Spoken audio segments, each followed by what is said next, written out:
Good afternoon, and welcome to the February webinar presented by the Recruitment Training and Support Center at the Federation for Children with Special Needs. My name is Paige Parisi, and I am the Project Director at RTSC. Today's webinar is Chapter 222, Exclusion as a Last Resort. Our scheduled presenter for today unfortunately had to cancel due to an unavoidable emergency that she had to attend to, and we are sorry Laura isn't able to join us. I will do my best to fill in for her today, and I will warn you now that I am getting over a cold, so if you hear a longer pause than normal, I will be taking in extra sips of water. During the webinar, please type your questions in the toolbox and feel free to also engage with other attendees. I will try to leave time at the end of the hour to address the questions. If your question is not answered live, please send me an email and I will do my best to follow up with you. The address is rtsc@fcsn.org.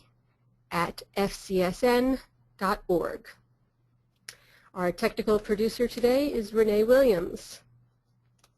If you are interested in learning more about the Federation, please go to our website, fcsn.org, and explore all the different programs here, including how to volunteer to become a special education surrogate parent.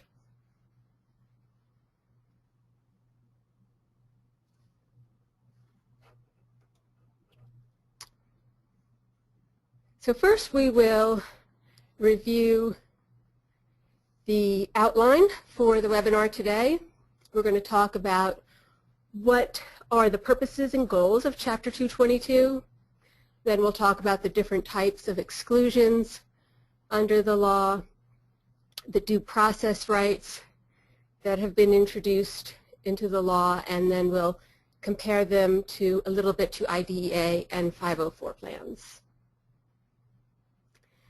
The purposes of Chapter 222, I think, are important to set the foundation for the rest of the discussion. Now these are quotes that come directly from the statute. So the first one is to limit the use of long-term suspension as a consequence for student misconduct until other consequences have been considered and tried first. So this is why we call Chapter 222 exclusion as a last resort, because there are provisions in the law where the school must consider and try to re-engage the student in learning before excluding them from school. Secondly, to promote engagement of a student's parent in discussion of a student's misconduct and the options for responding to it. Well, as many of you know, the Federation has been promoting family engagement for 40 years, as have many other organizations and the Department of Elementary and Secondary Education. And there are provisions in this law that give parents a meaningful opportunity to participate in discussions about their child's behavior and the consequences. Third, to assure that every student who is expelled or suspended, regardless of the reason, has the opportunity to receive education services to make academic progress during the period of suspension or expulsion.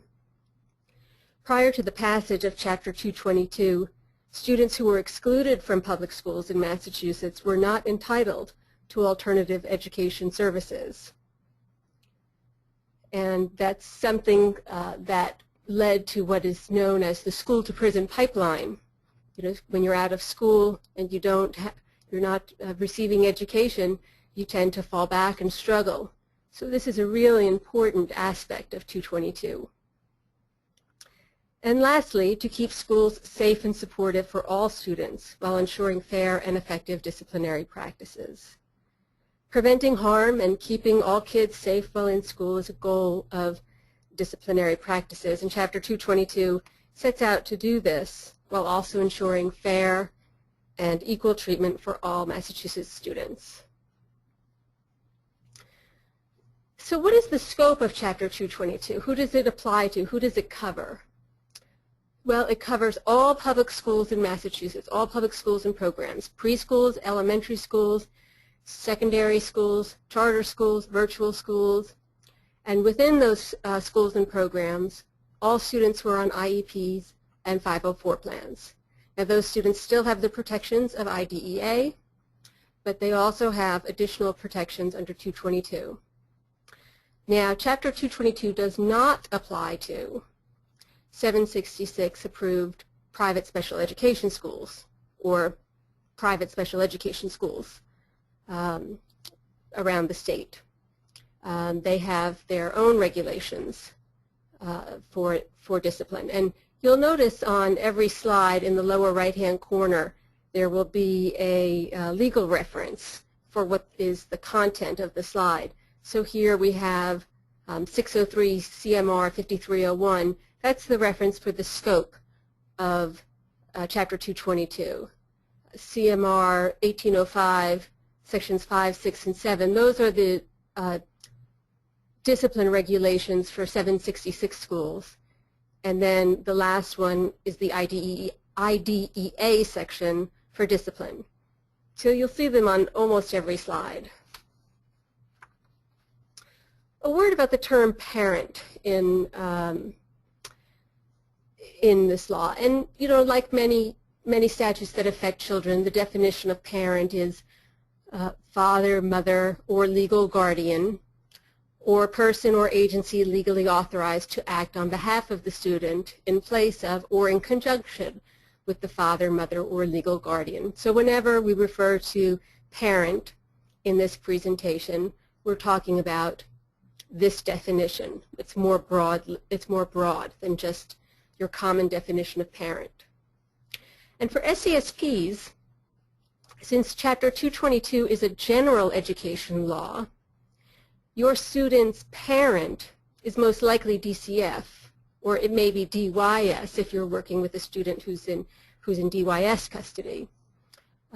However, SESPs, we strongly urge them to work with social workers and IEP team members on discipline issues, including issues raised under Chapter 222. It just benefits everybody if the team members are informed about discipline issues which affect our students. So you're not the decision maker, the parent, the way you're used to under special ed laws, where you're the special ed decision maker, because this is a general ed law.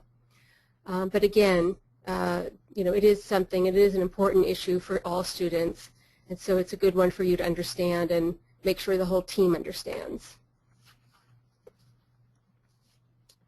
So this slide highlights 4 key principles of Chapter 222. It requires schools to try alternative forms of discipline. All students must have the opportunity to make academic progress. Each district must have an education service plan with services for students who are expelled or suspended for more than 10 days, a long-term suspension. And those services must be consistent with the academic standards and the curriculum frameworks that all students in the state are subject to. And we'll talk about those 3 more in the rest of the presentation. This last provision we're not going to go into in this presentation, but it is a very important check on compliance for the schools with this law. All suspensions and expulsions must be reported to the Department of Elementary and Secondary Education on an annual basis. And the department will post those results by district each fall. And it's specific, actually, in the law that it will be the fall.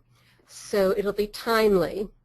And it will include analysis. So it will be broken down by race, by disability status, so that the commissioner and the public can see these results and see if some school has very significant practices in long-term suspension or emergency removal, which we'll talk about, or if there's disproportionate treatment, if students with disability or students of a certain race are being suspended more often than others.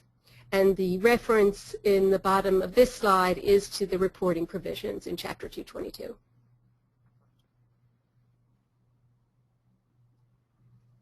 There's a question that came in, should the service plan be in writing? And yes, it must be in writing. So, alternatives to suspension. Let's take a moment to talk about what's meant by that, since it's a key aspect of shifting our discipline model away from exclusion. This is what the regulation says. Whenever a suspension may be imposed, the principal shall exercise discretion in deciding the consequences. So nothing is automatic. There's no zero tolerance or 3 strikes, you're out. Every case and every student will be considered on an individual basis. And the principal must consider ways to re-engage the student in learning and avoid using long-term suspension from school as a consequence until other alternatives have been tried. And what are these alternatives? Well, the next bullet is, you'll see it's in quotes. Again, it comes right from the regulation. Here are some suggestions for schools. Evidence-based strategies and programs such as mediation, conflict resolution, restorative justice, and positive intervention supports. Those are all alternatives to suspension that can re-engage the student in learning in a more in a way that maybe addresses their behavior and their academic performance while still staying engaged with the school. Some other suggestions that we've talked about on other webinars for Massachusetts are the social emotional learning curriculum and the Massachusetts tiered system of support. And there are schools in Massachusetts who are already using these strategies. Cambridge has a mediation program. Brockton, Dartmouth, some schools in Boston are using restorative justice and positive intervention supports. So it's nice to see, and it's interesting to hear about these programs being put in place around the state.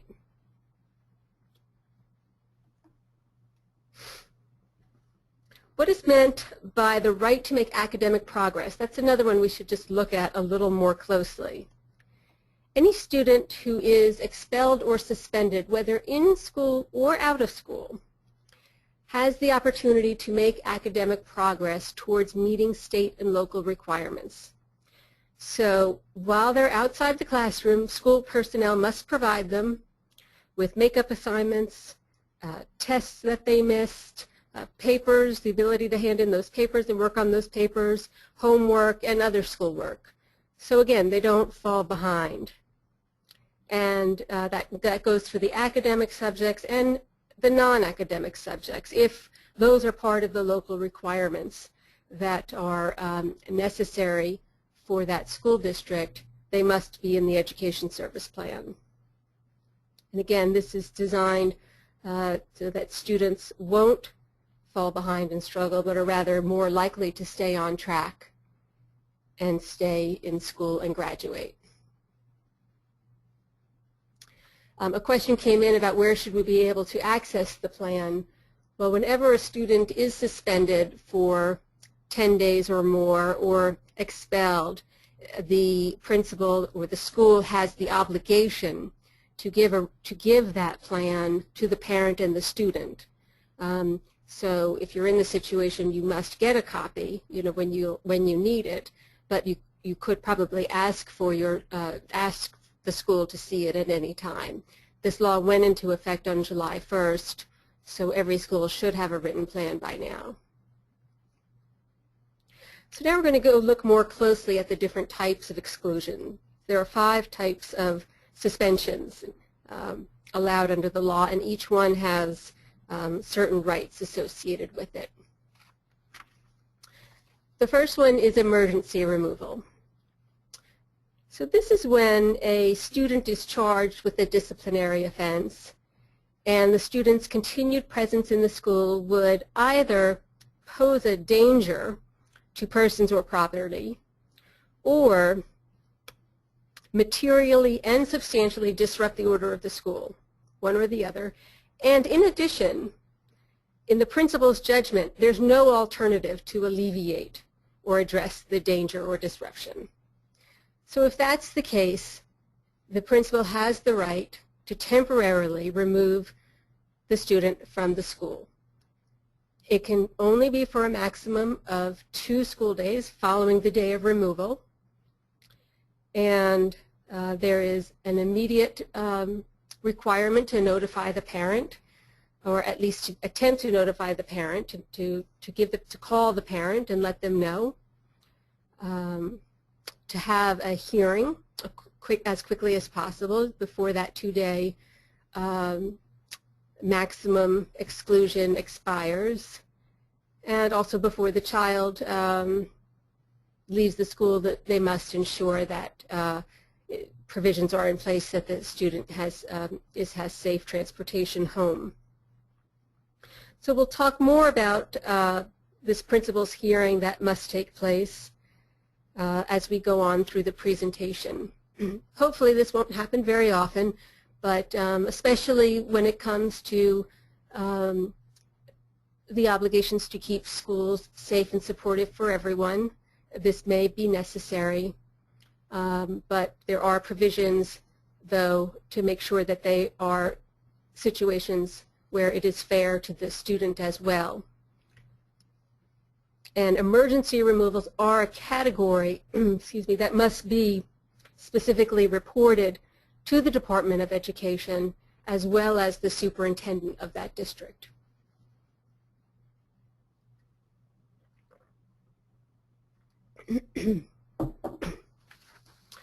So in-school suspension, this is not considered a short-term suspension, which has different rights. This is just when the student is removed from the classroom, not the school premises.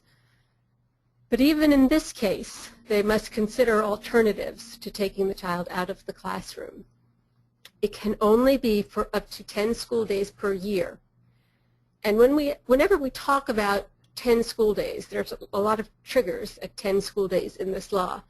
It's always 10 days in a row or a total of 10 days. So please keep that in mind whenever I say 10 days. On day 11, if you try to put a student in-school suspension for an 11th day, it becomes a long-term suspension. The child has now missed or will miss 11 days of classroom time. And that raises the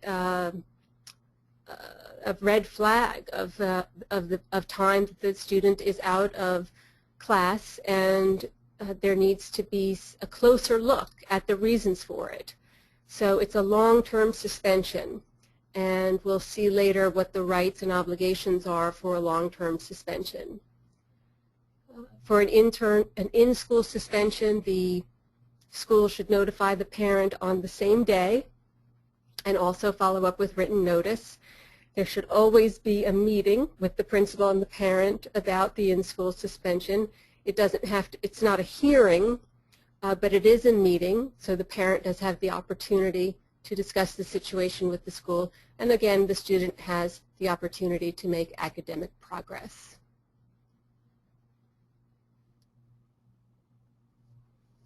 Short-term suspension is when removal from the school, when the student is removed from school premises and activities. And again, alternatives must first be tried.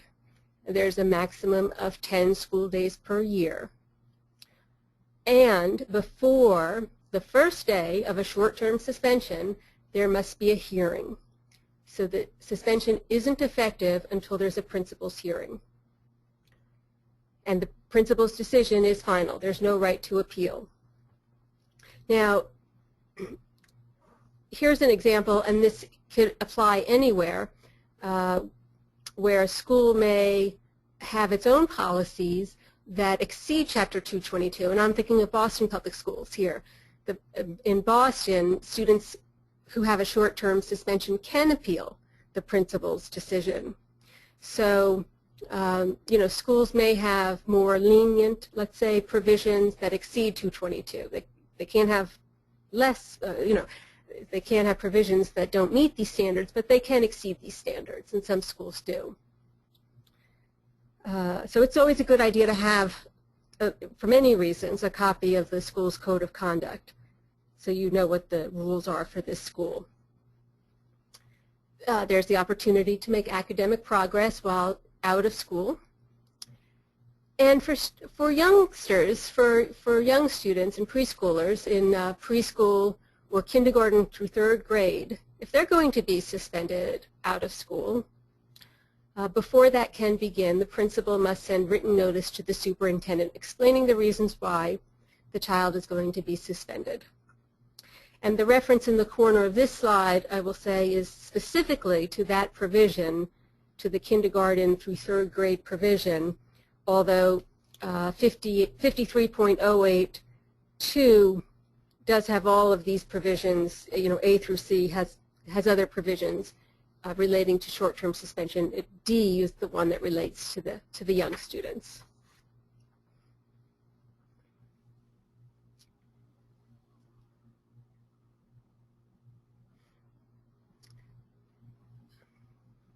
Long-term suspensions. So they must try alternatives first because exclusion is a last resort, and a long-term suspension is 10 days or more in a school year. So that is a lot of time out of the classroom, and this is when the education service plan comes into place.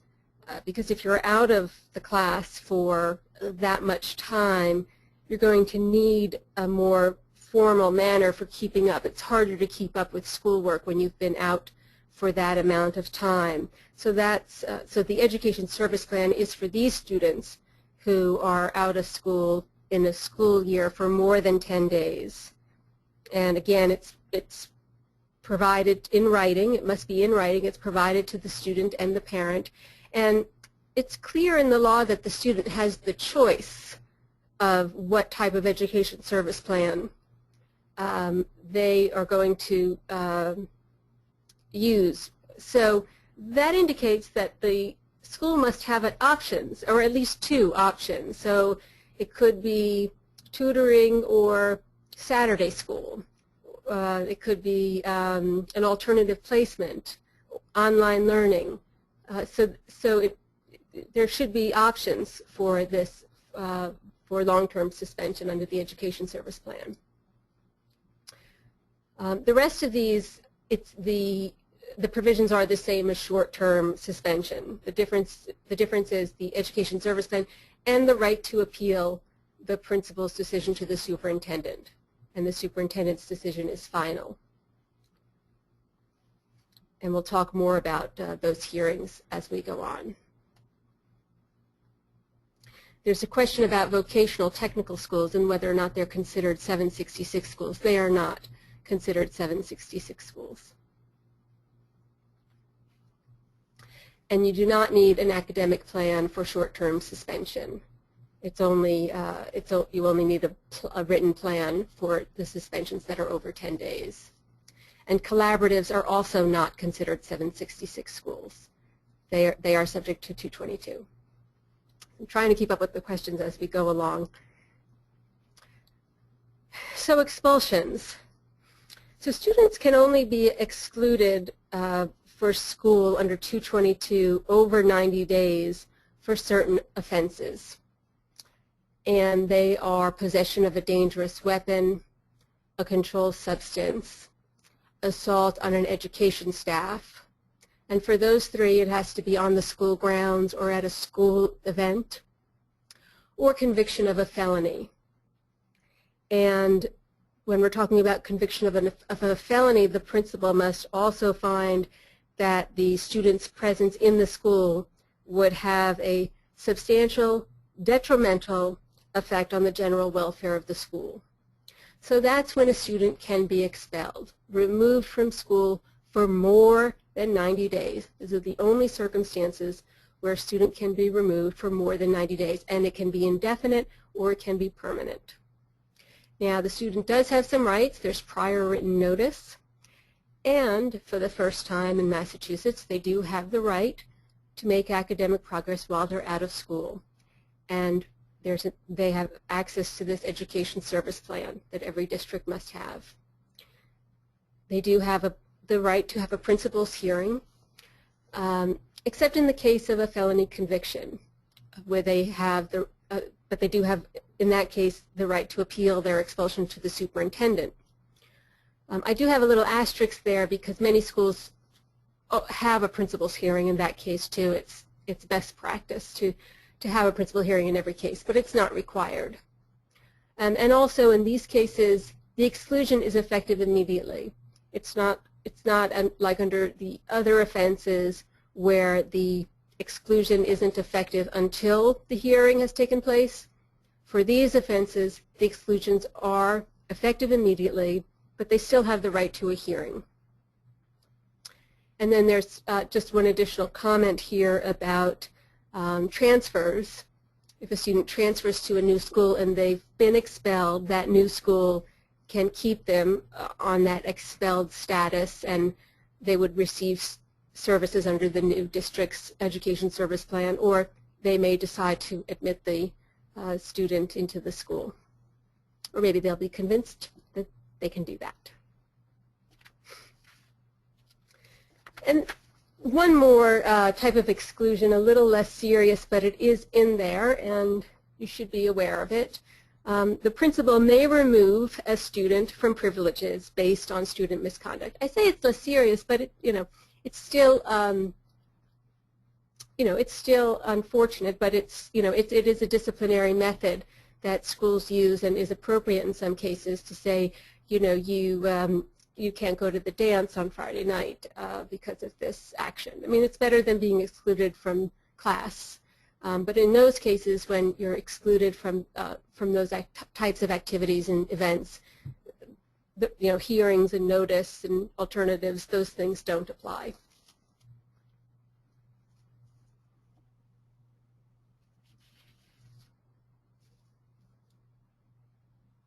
All right, so now we're moving on to due process. Notice, the opportunity to be heard, the hearings, and the rights to appeal. So first we'll talk about notice for an out-of-school exclusion. So the notice must be on the same day the decision is made. So if there's a short-term or long-term suspension, there must be a notice to the parents on that day. And as we said when we talked about emergency exclusion, it really must be immediate, not just the same day, but it must be immediate. The notice must be in English and the primary language of the home or other means of communication, if that's appropriate. And it must be in plain language. It must, it has to be something that the average person can read, not something written by the school's lawyer. All of these require oral and written notice. So oral notice is satisfied if the school has made at least 2 attempts to contact the parent using the emergency contact information. So it's a good idea for schools to, and they do this anyway for other reasons, but to update that information annually, and for parents and guardians to make sure that information is kept updated so that the school is able to contact them in these situations. Written notice must be sent on the day of the decision as well, and it can be by hand, first-class mail, certified mail, email, if agreed to by the parent, or other method agreed to by the parent. So the notice in a short-term suspension must include what the disciplinary offense is, the basis for the charge, the potential consequences for the charge, including the potential length of suspension that the student faces, that there is going to be a principal's hearing and the parent is invited to attend, the date, time, and location proposed for the hearing, and that interpreter services are available if needed. So that's what goes in the notice for a short-term suspension. For a long-term suspension, it's the same notice but with a few additional provisions, the notice of additional rights that the student and parent have. So if you have a long-term suspension, 10 days or more, when you meet with the principal, you will have the opportunity to review records and documents that the principal relied on in making the decision prior to the hearing. You will have the right to have counsel or another lay person come to the hearing with you and help represent you. You will have the right to bring witnesses or cross-examine the school's witnesses at that hearing, and you will also have the right to request that the hearing be recorded and that you have a copy of that hearing.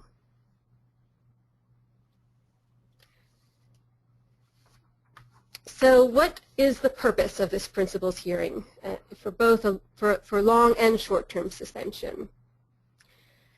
The principal will hear and consider information from those at the hearing, and the student will have the opportunity to dispute the charges and explain the circumstances. The student and the parent will have the opportunity to present information and mitigating circumstances that they want the principal to consider in determining the appropriate consequences of the offense. So by mitigating, well, it says mitigating facts here, mitigating circumstances, same thing. You know, so by that it could be, you know, something else going on in the student's life that impacted the behavior that day. It could be, it could have to, maybe it has to do with a disability, maybe it has to do with the situation at home, maybe it has to do with the situation going on with other students at the school, but you know, other things they want the principal to know about when making the decision about what should happen in this case. And then the principal will determine the consequences for the offense and will make the decision the same day, followed up the next day with a written decision. The student has the right to make academic progress while they're suspended, and for short-term suspensions, they will get notice that they have the opportunity to appeal. And if they do appeal to the superintendent, they must do so within 5 calendar days of the effective date of their suspension. And they can request an extension of that, and it will be granted. The hearing must then be held within 3 days, but then there can be an extension. Same rights as the principal's hearing that we just went through, except a little bit different. The hearing will be recorded. That doesn't have to be requested. All of the hearings will be recorded, but the student and the parent should still request a copy of the recording. The decision will come within 5 calendar days of the hearing. The principal cannot impose a longer suspension. They can reduce the suspension or maybe propose an alternative placement, but cannot propose something longer, and the superintendent's decision is final.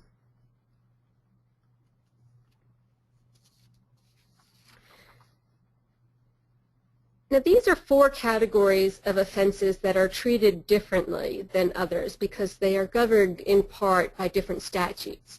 And you'll see that at the bottom, the reference to Chapter 71, Sections 37H and 37H and a half. And you may have come across these in other, before in discipline. You know, these have been on the books for a while. And they are possession of a dangerous weapon at school or a school event, possession of a controlled substance at school or a school event, assault on an educational staff at school or school event, and a felony charge or conviction. And in that case, the principal determines that the student's continued presence would have a detrimental effect on the general welfare of the school. We talked about this a little bit earlier, but here they are with the statutory reference. And expulsion is a consequence in every case except in the case of a felony charge. Only in a felony conviction can there be a suspension. And the principal has discretion. It's not automatic expulsion. The principal has discretion. And for all of these categories, regardless of the consequences, suspension or expulsion, the student has the right to make academic progress and receive educational services under the Education Service Plan.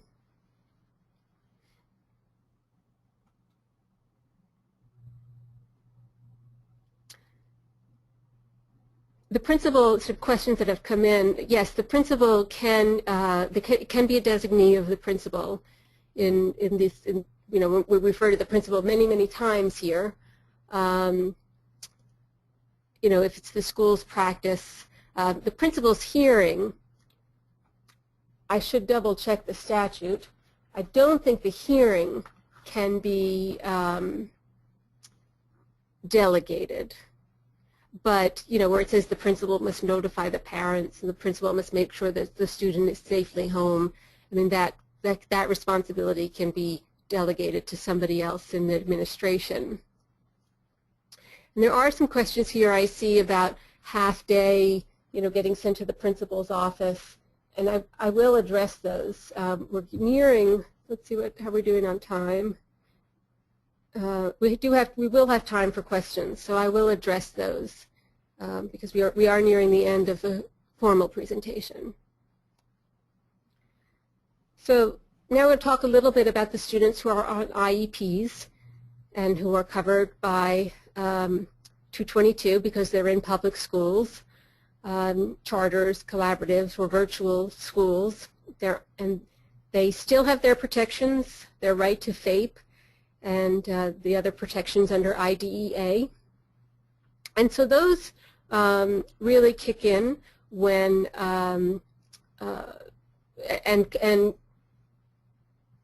meet, let's say, Chapter 222 when you get to 10 days. Any suspension that's longer than 10 days under IDEA, and the school must have a manifest determination hearing or meeting before the suspension can begin. And I'm talking about a single suspension that's for longer than 10 days. If they want to suspend the student for 11 days, they have to have a manifest determination before it can begin. Or if the student is suspended multiple times, and for shorter amounts of times, but multiple times, then the school may have to have a manifest determination. In that case, it will depend on a few factors. The total number of days suspended in the year, is it more than 10? The behavior, the target behavior of these suspensions, and whether or not there's a pattern. Multiple suspensions are, should always be a red flag. Schools should consider whether the behaviors stem from the disability, and parents probably need to be contacted, and the schools may want to consider alternatives to suspension in these cases. How do you recognize a pattern? It's usually similar behavior that occurs very close together. So, one or two suspensions in a semester maybe isn't noteworthy, but several in the same month, closer together like that because of similar behavior, should make you think something is going on. And under 504 plans, there's a manifest determination under 504, but 504 doesn't specify the parameters of that meeting. So under IDEA, there are specific questions that are asked at that meeting, specific people who have to be there, and there is a provision for interim alternative placements. Those things don't exist under 504, and also under 504, if it involved drugs or alcohol, the student can be expelled without a manifest determination. So there's a difference there, and you can see the citations for that below. We did a webinar on specifically on IDEA, and we went into much more detail on these provisions, manifest determination patterns, and alternative placements. It's on our website. We have all of our webinars archived on the website, so you can watch that there. It was a very good webinar. We got very good feedback on it. So for students who are on special ed plans, when you get to 10 days, you'll need to consult with the team about. To be honest with you, at this point, the department hasn't said much on the interplay between the principal's hearing, the superintendent's hearing, and the manifest determination. I would say the manifest determination is the more appropriate generally speaking, for students who are on IEPs, because it's really designed for students with disabilities and has many provisions already built in and very well developed to address the situation of their disabilities. But if it's not related to the disability, then Chapter 222 may be very useful. And this also might be a good time to mention that the department has stated they are submitting more guidance on 222.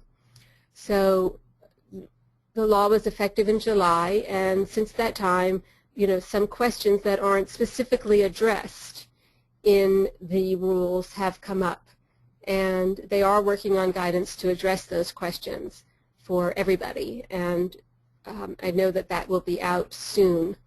And we'll have that on the website at RTSC when it's available. And that should give us more clarity on some of the gray areas, I guess, in specific situations where they haven't been clear, like transportation is one question I know that they're addressing. Is the school required to provide transportation for under the Education Service Plan? It's really not clear what the answer is there. And certainly if the student's on, if the student already has transportation, you wouldn't take it away, but you will have to see what they say about that. So this slide, kind of, what to do. So here's all your rules and your protections and your due process rights.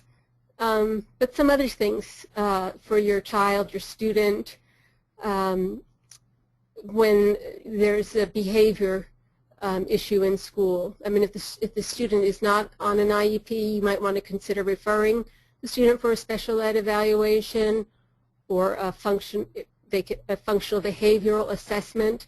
It's a very good way to understand the behavior, what function does it serve for the student, and that helps you to understand the way to address it once you understand what function it serves. Call an IEP meeting. You can do that at any time for students in special ed.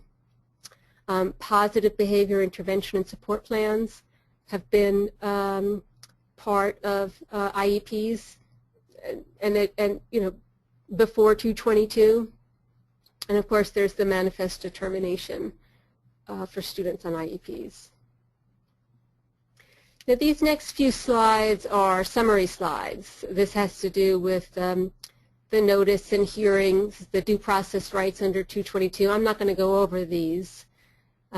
This one has to do with 37H, which are the offenses that can be committed, that if committed at school can result in suspension or expulsion. And this one is 37H.5. This is felony conviction or felony charge. So these are just summary slides for you. And here are some suggestions. If you need help, you can always call RTSC. We support the Special Education Surrogate Parents, so they can always call us. Mass Advocates for Children has been a leader in developing 222, and some other organizations in Boston who are there's even more that I could put on here, but I think these are equipped to help families if you have calls, and there are some legal services here. And of course the Federation has the call center that you can call any day of the week, and there's the number for that, and the website and our Facebook page, and we keep people updated with information. This last slide again, it's just if you wanted to look up the slides, the regulations yourself.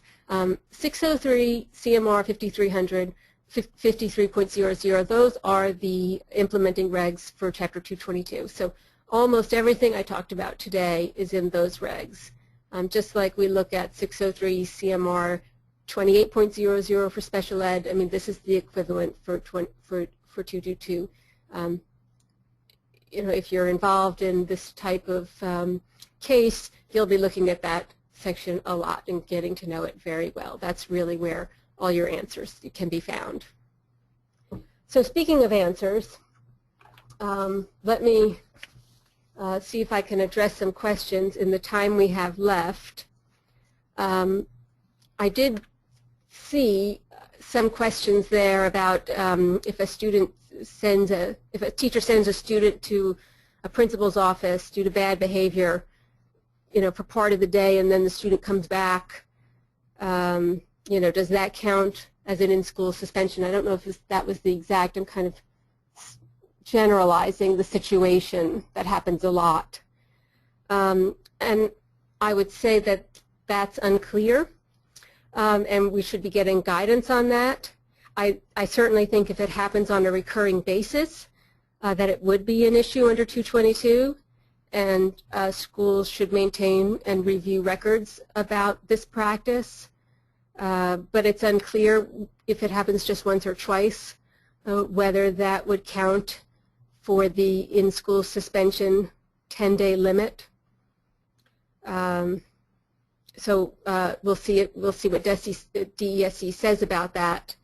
But I think for the time being, especially if there's a pattern of it, I mean, you can always go back to the principles of Chapter 222 that are in the beginning of this section. We want to avoid time out of the classroom. We want to make sure that students have the opportunity to make academic progress. Well, they're not making academic progress if they're sitting in the principal's office. So, and another one that may be in there that comes up a lot is sending a student home from school for misconduct for less than the whole day. That just can't be done. I mean, that's an involuntary removal. You have to have an emergency situation to do that now. You can't just send a student home the way it has been done in the past. So let's see if I can do this. Normally we have an extra person here who monitors the questions and hands them over to the speaker, but Janie is fortunate enough to be on vacation right now.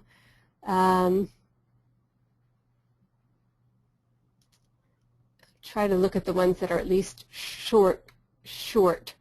And of course, you can always email me, rtsc@fcsn.org.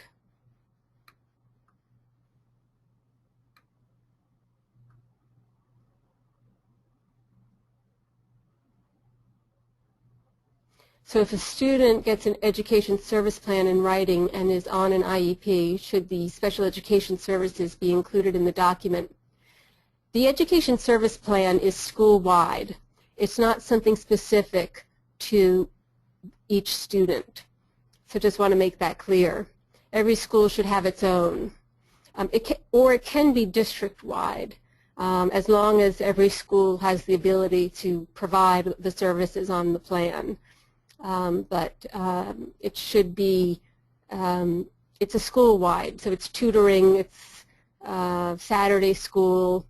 So in your case, the person asking the question, the student has the services that they receive under the IEP, but if they're also, those can be in conjunction with what the school offers under the education service plan, if that makes sense, as a way for them to continue to get services and FAPE while they're out of school for an extended period of time. Is a toy gun a dangerous weapon? No. It's a good question. Yeah, I can see situations. Obviously, we all can think of situations where that can be confusing, but just on its face, it's not a dangerous weapon. And how you would address that would really depend on the circumstances.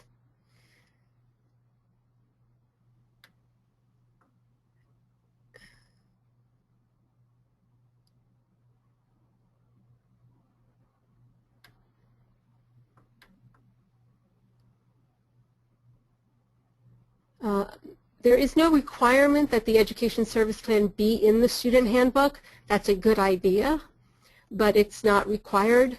It's only time the school needs to distribute it is when a student has been given a long-term suspension or expulsion.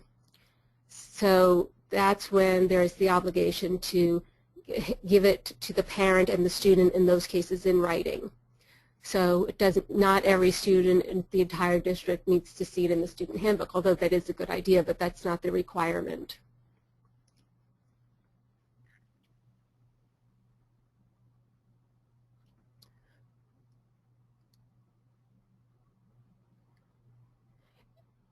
What can parents tell the school when they call to say, come get your kid for misconduct? Is say, is this an emergency removal? Are you following the provisions for an emergency removal? Is the situation so dangerous that there's no way to alleviate it there? And will we have a hearing in the next 2 days to address the situation? Pull out your slide here on emergency removal and see if that's what they're doing. I mean, because if that's what they're doing, they have a lot more to do, and including reporting it to the superintendent and the Department of Education. So that's what you can say.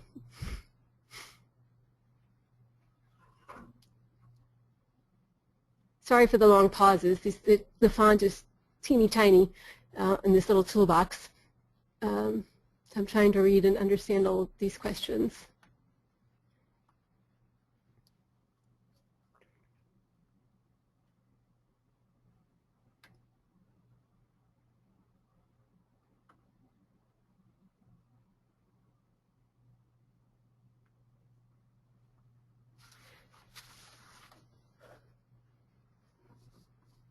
So if a student is given an in-school suspension for part of the day, does it count as a full day?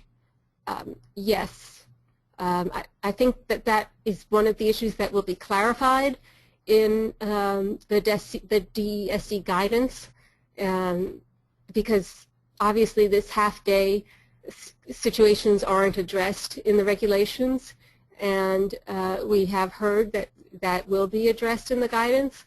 So, but I think the expectation is that the student is outside of the classroom and has been removed from the classroom for misconduct, and it counts as an in-school suspension, because you wouldn't, I mean, that's what's going to happen. It's not going to happen first thing in the morning in every case. So just like emergency removal, the day, I have framed it as a maximum of 2 days following the day of suspension, but it's 3 days, and including the day of removal. So, I mean, the day you're sent out of the classroom counts. It's not a free pass. Again, go back to the principles of 222, being out of the classroom, and what that means in the long term to students.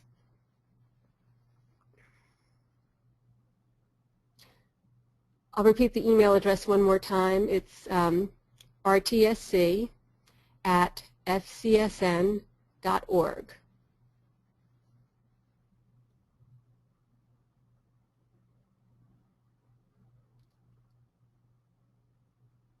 Yes, the 10-day requirement is satisfied by cumulative of 10 days. This is a question that came in early, but if your student or child is suspended 2 days in October and 3 days in December, and then 5 days in April, that's 10 days.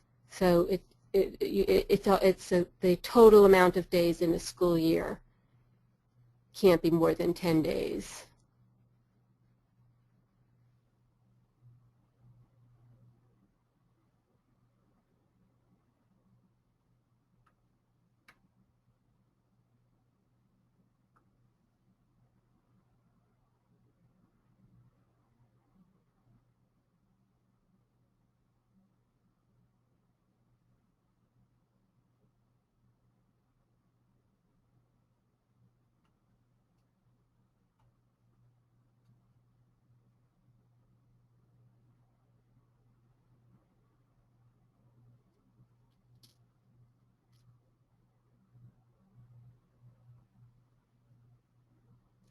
So the question is, can a principal's hearing continue without a parent, or does it need to be rescheduled? The principal is to make reasonable efforts to accommodate the parent, and they have to make the oral notice and the written notice. But the statute does define the extent of the attempts that they need to make. So they need to make at least 2 attempts to reach the parent by telephone, orally, is what it said, what says in the statute, and send written notice by any method agreed to by the parent. So that could be mail or email, and propose the time. If the parent says, I can't come that time, can we do it another time? Hopefully the principal will try to accommodate that, but it doesn't seem as though, it does actually say in the provision, you can see that it is possible to have the principal's hearing without the parent present. So, it actually says in order to have the hearing without the parent, the principal must make these efforts. So it is possible.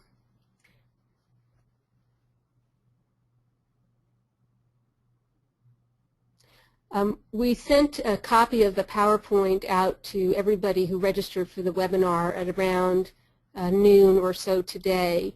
So that should be in your email. It may have gotten caught in your spam filter. If it did, let us know, because that means all of our emails are getting caught in your spam filter. Or if for some other reason you didn't get it, let us know and we can send it to you.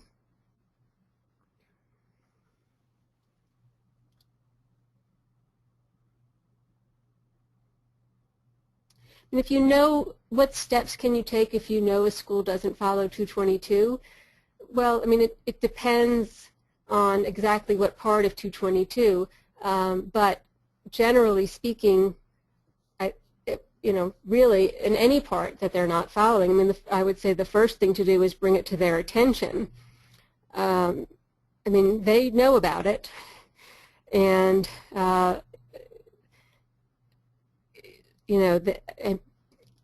there's, I don't know what reason they would have for not following it. If they have some excuse that it doesn't apply, that they think makes sense, but you're scratching your head and you're not sure if it makes sense, give us a call or give the folks at Mass Advocates for Children a call. I know that they are part of a coalition that is trying to gather or just hear about information about how schools are handling this and making, how they're doing and trying to support schools in figuring this out. So, so if you're not able to work with the school yourself, reach out. There's lots of groups here who are dedicated to this, this area of education, and I'm sure they'll be willing to help. There are some numbers at the end of the slides here. So that brings us up to just about 1 o'clock. Thanks everybody. Sorry, 1:30. Thanks everybody for joining us. It was a pleasure to be able to join you in Laura's absence, and we'll look forward again to RTSC's monthly webinar next month.